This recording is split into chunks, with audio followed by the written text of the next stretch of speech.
Hola,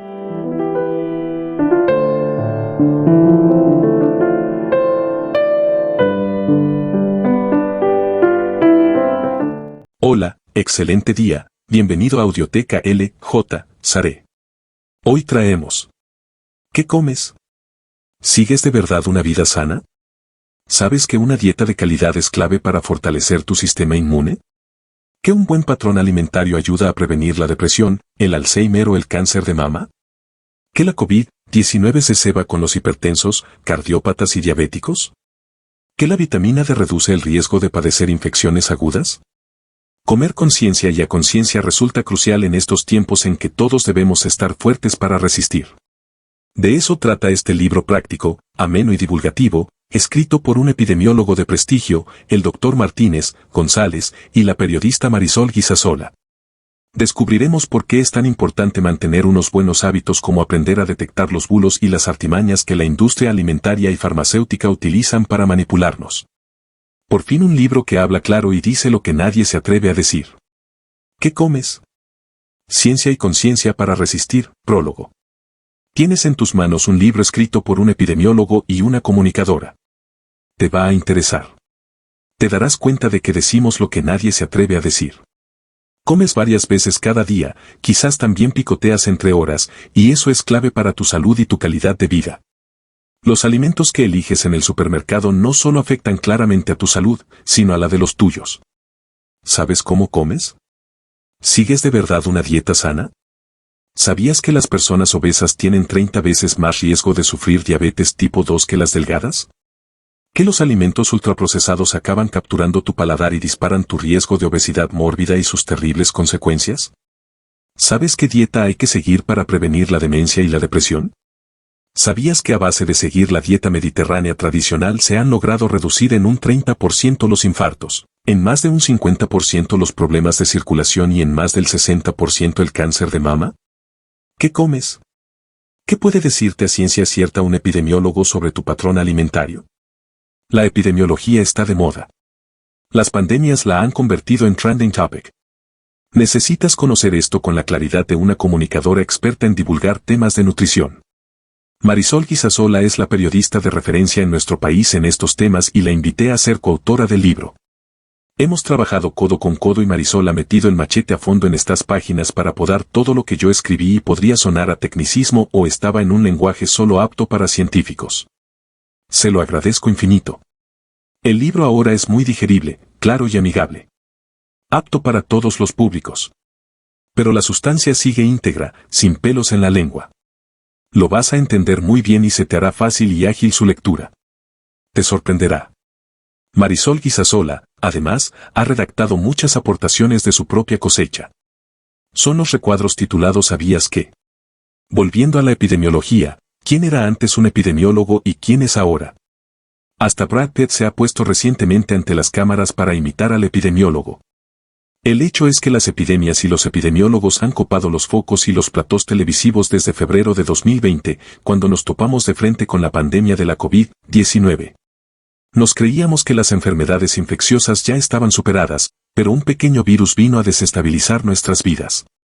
Nos creíamos invulnerables, pero hemos tenido que aprender a resistir. Sabemos ya que el sistema inmunitario se alimenta con nutrientes sanos. Y lo que comemos o no comemos lo controlamos nosotros, con nuestras decisiones. El secreto de nuestra salud está, justamente, en saber elegir bien y en no caer víctimas de mensajes engañosos y bulos interesados. Queda al desnudo nuestra fragilidad. No somos inmortales, ni mucho menos. Hay que cuidarse. Está más claro que nunca que la responsabilidad está en manos de cada uno. Lo que comes cada día, cómo te alimentas, a qué fuentes crees, cómo te informas, es fundamental para resistir. Que no te engañen, por favor. Frente a los intereses y la propaganda, hace falta ciencia.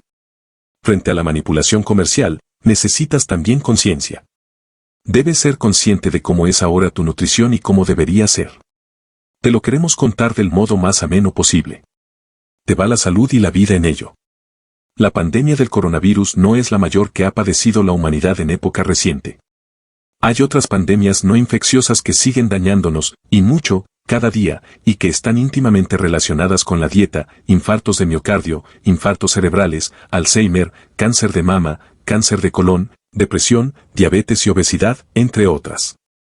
Un correcto patrón nutricional es el denominador común para su prevención y la gran razón para el optimismo es que podemos actuar sobre ese denominador común. La pregunta decisiva se resume en las dos palabras que dan título a este libro: ¿qué comes? Son muchos los que me consideran un epidemiólogo, específicamente un epidemiólogo nutricional. Pero lo que soy es un médico especialista por vía MIR en medicina preventiva y salud pública, que durante los últimos 30 años he puesto en marcha y dirigido unos pocos estudios epidemiológicos de envergadura dirigidos a la relación entre alimentación y salud. También me ha tocado servir como coordinador de redes de decenas de investigadores trabajando juntos sobre alimentación saludable en la prevención de enfermedades crónicas en todo el país. En todos estos grandes estudios he aplicado el método epidemiológico. En ese sentido, sí que soy fundamentalmente un epidemiólogo. La epidemiología no es el estudio de las epidemias, sino que es la ciencia de los porqués de la ocurrencia de la salud y la enfermedad. Nos preguntamos por qué ocurren la salud y la enfermedad. Nos interesan las causas. Solo si se conocen bien las causas se puede prevenir la enfermedad. La epidemiología es, por eso, la mejor herramienta de la medicina preventiva y la salud pública. Cuando la epidemiología se pone al servicio de la nutrición se consigue una gran sinergia. Este maridaje epidemiología-nutrición ha sido el gran activo del Departamento de Nutrición de Harvard, líder mundial en estos temas. Desde 1998, en que me incorporé allí como investigador visitante, no he cesado de viajar al otro lado del Atlántico. Nuestra colaboración con Harvard, Nutrición desde la Universidad de Navarra ha sido estrecha en estos 22 años. En este tiempo he podido facilitar también que al menos una veintena de investigadores españoles hayan realizado desde entonces sus estancias en Boston en la Escuela de Salud Pública T.H. Chan. Desde 2016 pertenezco formalmente a la Universidad de Harvard como catedrático visitante de su Departamento de Nutrición. Son muchos los macroproyectos financiados por el gobierno estadounidense en los que hemos trabajado desde la Universidad de Navarra y, a veces, desde otros departamentos españoles del Centro de Investigación Biomédica en Red, CIBER, para dilucidar, en colaboración con nuestros colegas de Estados Unidos, las relaciones entre nutrición y salud. ¿Y qué tienen que ver tales macroproyectos de investigación con este libro? Es la pregunta que te estarás haciendo. La explicación es que todo lo que vamos aprendiendo lo queremos poner incondicionalmente al servicio de la sociedad en estas páginas. Tiendo a hablar muy clarito, pero no deseo ofender a nadie. Hablo claro solo para que se me entienda bien y para defender la salud pública y no los intereses comerciales. Pienso que la claridad es totalmente necesaria en este contexto de leyendas urbanas, dudas interesadas, pseudociencias, conflictos de intereses y creencias infundadas. La omisión, la pasividad y la indolencia pueden ser los peores cómplices del daño a la salud pública. Quien calla, otorga. No puedo no hablar. Miguel A. Martínez González. Pamplona, 26 de mayo de 2020. Capítulo 1. ¿Qué es ciencia cierta y qué es mentira? Lo que te vende la pseudociencia. Hay que hilar fino, Miguel. Esto es lo que me repetía Paco Mora Teruel como un mantra cuando acababa de volver triunfador de Oxford y comenzaba un laboratorio de neurobiología en la Facultad de Medicina de Granada. Fui su primer alumno interno. Entonces yo solo tenía 19 años y empezaba mi tercer curso de medicina. Ha llovido mucho desde entonces. Con Paco operábamos ratas para dejarles un gracioso sombrero de regalo. En ese sombrero había un enchufe hembra que permitía adentrar nuestros electrodos más allá del cráneo del animal. Sometíamos a estas ratas a autoestimulación cerebral.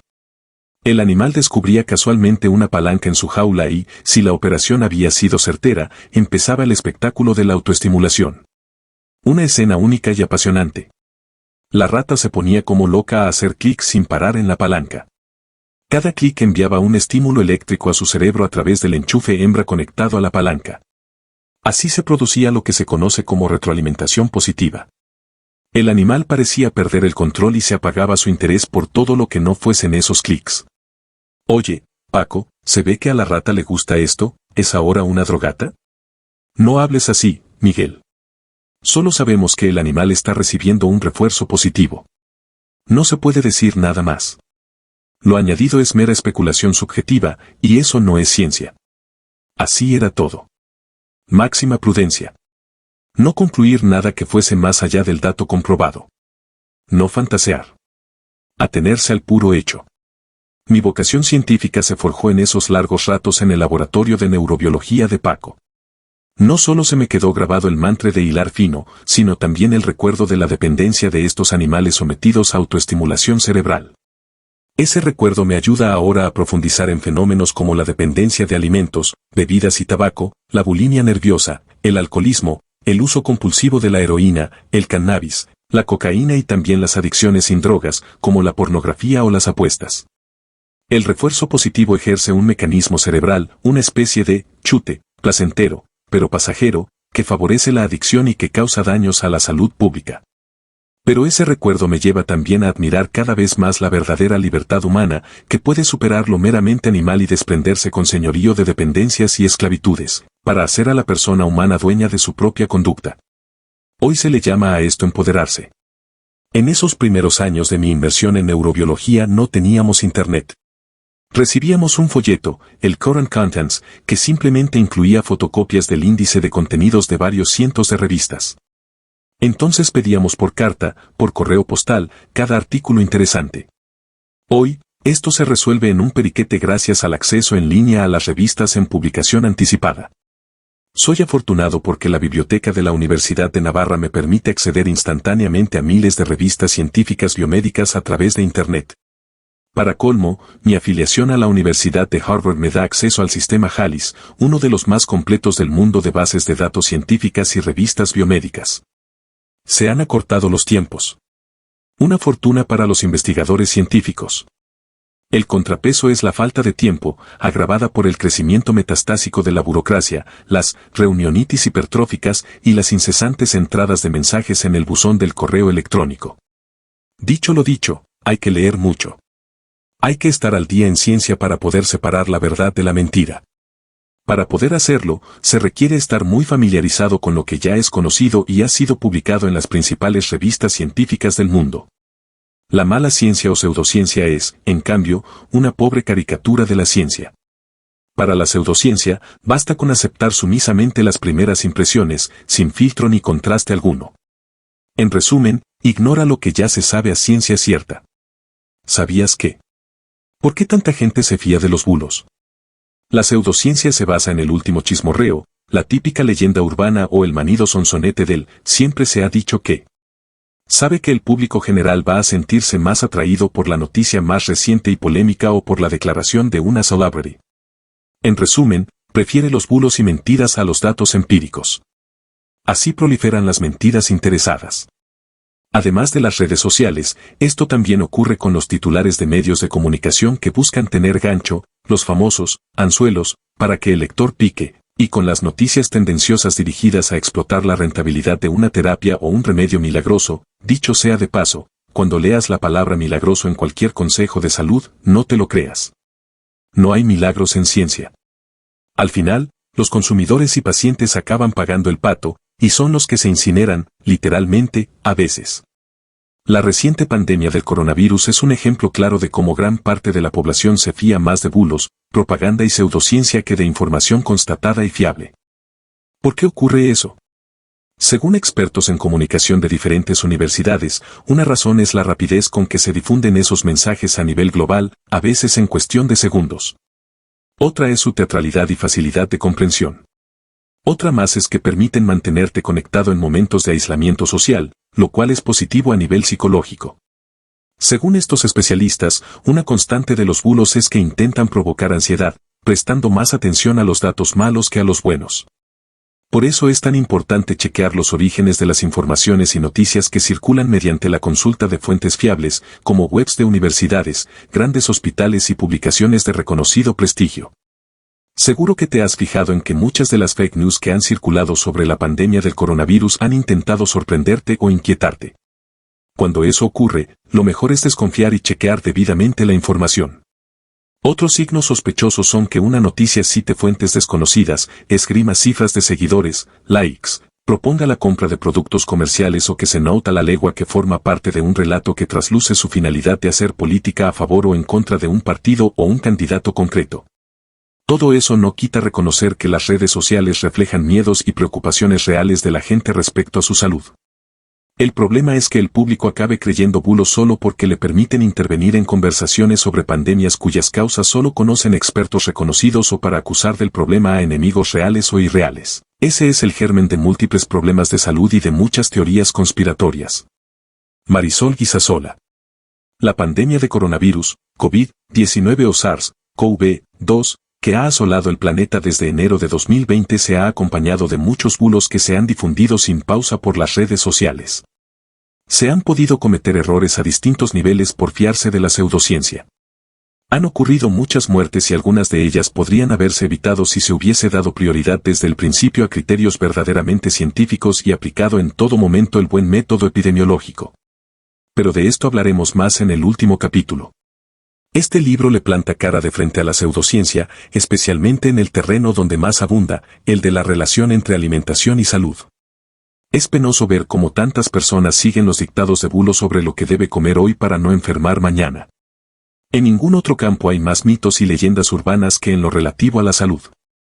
Por eso, no es de extrañar que cuando llegó la inesperada pandemia de la COVID-19 abundasen también las informaciones falsas.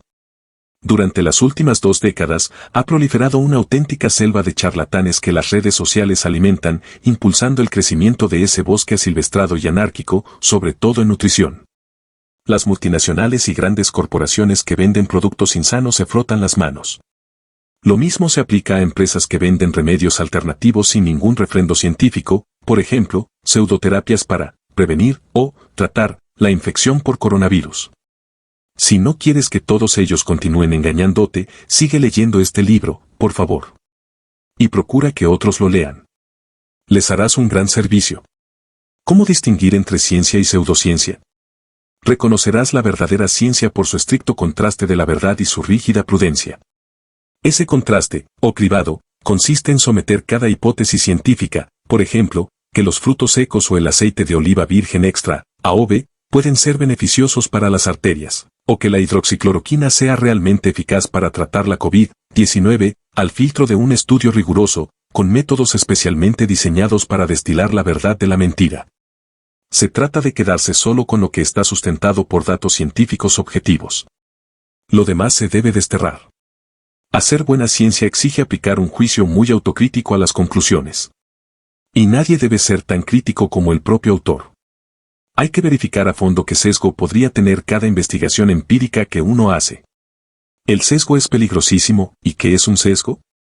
En ciencia, es el error sistemático que hace que el investigador o investigadores lleguen a conclusiones incorrectas. Por ejemplo, si los grandes consumidores de alcohol dicen que solo beben moderadamente, el investigador podría acabar concluyendo que el consumo moderado de alcohol produce mucho daño, cuando la realidad es que, en ese grupo de consumidores moderados, había muchos grandes bebedores que habían mentido y eran los realmente dañados. Por eso, el investigador debe preguntarse siempre, ¿dónde puedo haber cometido un sesgo? Identificar, cuantificar y controlar los sesgos no es una tarea propia de la estadística, sino de otra disciplina más relacionada con la medicina, que es la epidemiología. La epidemiología es el mejor antídoto contra la pseudociencia. ¿Por qué? Porque, en esta disciplina, toda conclusión debe valorarse siempre a la luz del conjunto de toda la evidencia científica previa disponible, lo cual requiere muchos meses de concentración y trabajo. Hay que seleccionar, depurar, clasificar y estudiar concienzudamente los datos disponibles. Esa revisión y filtro solo puede hacerse desde un buen conocimiento de la medicina. Ser capaz de encajar una nueva pieza en el puzzle requiere dudar de si todas ellas están o no en el sitio adecuado, valorar las posibles relaciones entre cada pieza colocada y las que faltan por colocar. Si ese puzzle retrata al final una foto de Venecia, el autor debe conocer Venecia. No es fácil completar un rompecabezas de una ciudad sin conocerla. Del mismo modo, no se puede hacer buena epidemiología nutricional sin saber medicina. Ahora, vuelven a resonar en mi memoria las palabras de Paco Mora. Hay que hilar fino, Miguel. Hay que decir que la epidemiología moderna es una disciplina relativamente nueva en medicina. Hay generaciones enteras que la desconocen. También hay que aclarar que muchas de las personas que parlotean o incluso escriben hoy sobre nutrición y salud nunca han estudiado epidemiología. Otros desconocen muchos aspectos básicos de la medicina porque no estudiaron esa carrera o no realizaron el programa MIR. Ojo con los mensajes que difunden. Porque incluso se puede juntar el hambre con las ganas de comer y que se sumen ambas ignorancias. Eso explica tantos errores groseros, especialmente en alimentación y salud. Lo peor es la ignorancia. Esto fue lo que pasó cuando un autodenominado metacientífico norteamericano se tomó a chacota la conclusión epidemiológica de que el consumo regular de frutos secos reduce el riesgo de diversas enfermedades crónicas graves y frecuentes y, por consiguiente, disminuye la mortalidad total. El metacientífico, que nunca había hecho un estudio sobre frutos secos, decidió burlarse. Pero su ignorancia le llevó a confundir la medida básica de la epidemiología, que es el riesgo relativo, con el cambio en expectativa de vida. El riesgo relativo expresa por cuánto se multiplica la probabilidad de enfermar en un periodo de tiempo si se adopta una determinada conducta. Por ejemplo, se sabe que tomar diariamente una ración de frutos secos, 30 gramos, conlleva un riesgo relativo de fallecer de 0,85. Lo cual supondría que su probabilidad de morir se reduciría en un 15% en términos relativos. Pero de ningún modo esto se podría interpretar como que ese hábito regala un 15% más de años a su vida. Una cosa son las probabilidades y otra, muy distinta, los periodos de tiempo. El crítico no conocía el método y no se daba cuenta de que esta traducción requiere dar muchos más pasos. Al final, cuando se hacen bien todos los cálculos, son solo 1 o 2 años, como mucho, los que se pueden ganar de vida si se añade a la dieta la ración diaria de frutos secos. Como le parecía exagerado que 30 gramos de frutos secos al día le otorgasen a uno la ganancia de 12 años más de vida, ridiculizó este hallazgo y lanzó una enmienda a la totalidad del método epidemiológico en nutrición. Se equivocó garrafalmente. Sin embargo, cuando le hicieron darse cuenta de su error, no pidió perdón. Solicitó a la revista que diese el cambiazo y publicase en papel una versión reformada de su artículo, distinta de la que él mismo había publicado solo en línea. Así lo hizo la revista. Lamentablemente, este cambiazo contribuyó más a la pseudociencia que a la verdadera ciencia. Este patinazo ha sido ya criticado por grandes epidemiólogos nutricionales, como Edward Giovannocci, profesor titular de medicina en Harvard, que sí sabe de método y de medicina. Casos como el descrito demuestran que solo se debería hablar de estos temas si se tiene un conocimiento profundo del método epidemiológico y de la ciencia médica. De lo contrario, se acabará cayendo en la charlatanería de la pseudociencia. Y las consecuencias serán graves. También demuestran que cualquiera se puede equivocar, pero lo que debe hacerse entonces no es camuflar el error, sino rectificar y disculparse, sin excusas. Pero la ignorancia puede ser muy osada y, desgraciadamente, abunda el encantador de serpientes, que divulga bien y sabe manipular las redes sociales con mensajes facilones que crean un grave daño sanitario y, además, no rectifica cuando ya resulta patente que se equivocó. Que no te engañen, por favor. Las consecuencias pueden ser mucho peores que las que originaban aquellos antiguos vendedores ambulantes de crecepelos milagrosos que iban de pueblo en pueblo. Moraleja, rodéate de los que saben. Mi gran fortuna ha sido poder formarme junto a grandes profesionales de la epidemiología, tanto en Granada como en Navarra, como en Harvard y en otras universidades. Lo digo porque cuando la ciencia está bien hecha y los hallazgos se han basado en métodos correctos y bien contrastados, los resultados acaban siendo replicados en el futuro en un estudio tras otro. De hecho, sin la ayuda continua de tantos grandes profesionales a lo largo de varias décadas, nunca hubiese adquirido la experiencia y los conocimientos que hicieron posible que, en 2016, confiasen en mí en el Departamento de Nutrición de la Escuela de Salud Pública de Harvard. Harvard T.H. Chan School of Public Health es el más antiguo y consolidado del mundo en esta disciplina y ha sido dirigido por médicos epidemiólogos. Allí el método epidemiológico es el gran eje de toda la investigación en salud pública y en nutrición.